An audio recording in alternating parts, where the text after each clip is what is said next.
compared to a year ago, how do you see life as it is?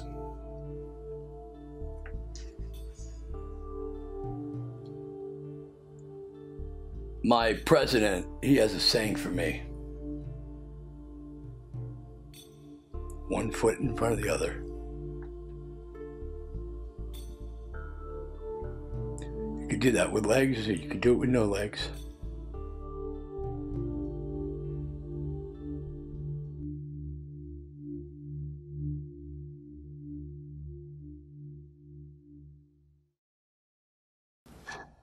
Oh boy, so we're kind of had a good time talking with these brothers this morning. Life is crazy, and we gotta learn to keep pushing forward no matter what. Sober junkie, that's right, brother. U.S. vets, man. American natives, one tribe. It's dope. See, that's what he does, man. That's a great picture, man. Look at that.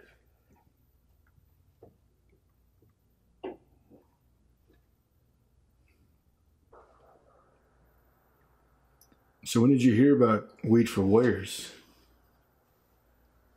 Believe it or not, 1 year ago, this month. 1 year. And I'm clean off narcotics, by the way. All opiates, all pills.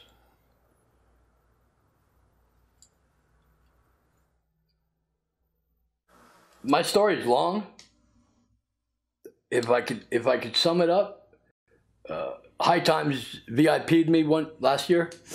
I heard about Weed for Warrior Project. I went to High Times. Mark in Sacramento helped me out. Got me, we got to where I needed to go. And it's history now, man. A month after that, I put all my narcotics down. I went through a lot of shit. When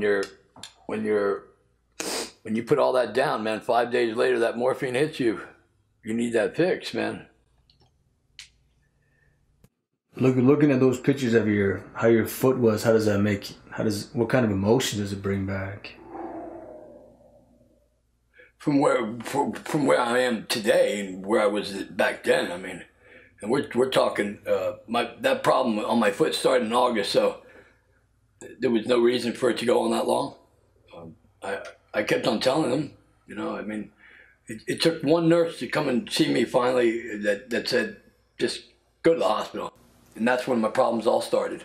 After that, I was in the hospital for a short period of time. I went to a nursing facility that sucked. I was there for 17 days and then got pushed out by the Medicare system. Weed for Warriors went ahead and got me a room for 3 days at a motel down in Modesto, California, the Colonial Inn. And those motherfuckers, they would not accept his card after they saw me when I got in there. And they didn't put me out front. They put me to the side and kept on coming out every 10 minutes and asking me when I'm going to leave. When am I going to leave and roll around to the Ramada Inn around the corner? And all my shit that I had, that I came from the nursing home. So, it's been a wild ride. It's not over. The fight has just begun. I'm just tired of it. Just tired of being pushed around. I should be at 100%. I have no legs, as we know. Hands are my feet. It's just an adjustment period, adjustment time to learn, how to learn to do things without your legs. And I got my prosthetics. We'll be working with them. It's going to take a little bit of time. I'm waiting on my other one. It's lost in the mail. So Weed for Warriors has done a lot for you. Oh, man, have they? Yeah. Yeah, I was in Modesto for a year. I was, just a vet attending meetings. And then they brought me into a higher position. And then a lot has happened between the hospitals and the nursing home, and my home situation couldn't be anymore. So I was basically homeless. So that's how this all became. And Sean Kiernan, Weed for Warriors. Yes, sir. I love you, man.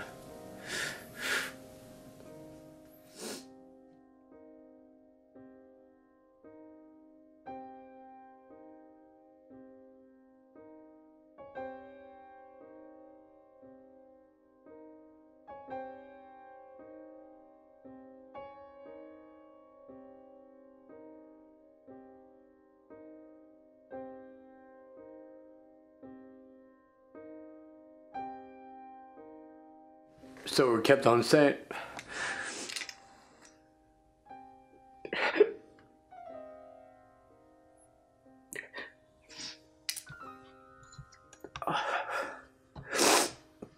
he's a vet in Modesto that needs help.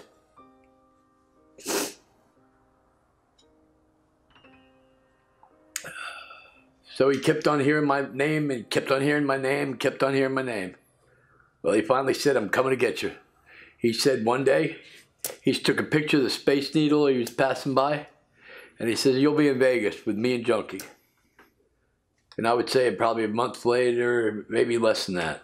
No, it was less than that, way less than that. I'm here in Vegas. So he came up, drove up to me 10 hours. I mean, he was tired. We got just a few hours sleep. We hit the road and came all the way back to Vegas.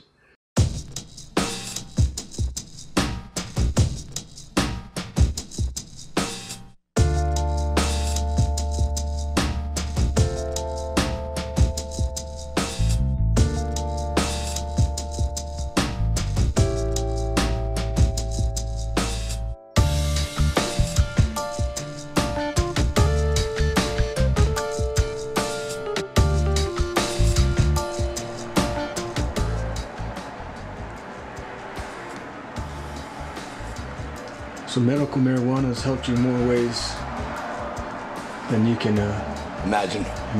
Absolutely. The Weed for Warrior Project does a lot. It does a lot for veterans.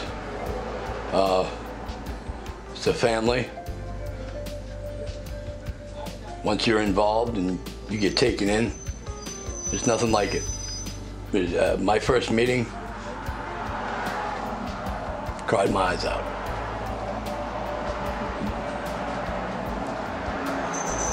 I think it was probably a month after High Times had VIP'd me, a gentleman by the name of Leo had got me tickets to go to High Times, and after I left High Times, man, it was my decision to get off, you know. And it's a hard fight for a lot of us, and you know, I laugh because I'm 1 year, but when you talk to these other vets that are 5 years and 6 years, and you know, the struggle is real because it's an everyday thing. It's not that it's going to go away. Our PTSD is not going away. That's stuck in our heads forever. Whatever you do, whatever has happened to you traumatically, it's going to stay with you. And that's what it's done to me. And I didn't realize it. I walked around for probably 25 years with PTSD and didn't know it until I got to the Weed for Warrior Project, and everybody talked the same. We sleep the same hours. We're on our grind at 7 o'clock in the morning. Boom, we're up, we're out. I talk to people at 6 o'clock in the morning. They're out driving, going, doing their grind, man. So I know where I was and I know where I've come from. But I tell you one thing. I spent 18 years in Modesto. In Turlock, with a wonderful person that cared for me, and she will never be unspoken. I can't give you her name, but I will tell you she's a very big part of my life, and I won't forget that. So you believe the VA should prescribe marijuana, be part of the regiment? I believe we should have safe access. I believe that they should look at us for what we do and medicate the way we want to. That's all. We're not hurting nobody. We're not bothering nobody. You see it on TV every day. We know what opiates are doing to people. My brother grinded me for the 20 years to get off those goddamn things. I can remember when I fell asleep at red lights. So, those things ain't the answer. You just get deeper.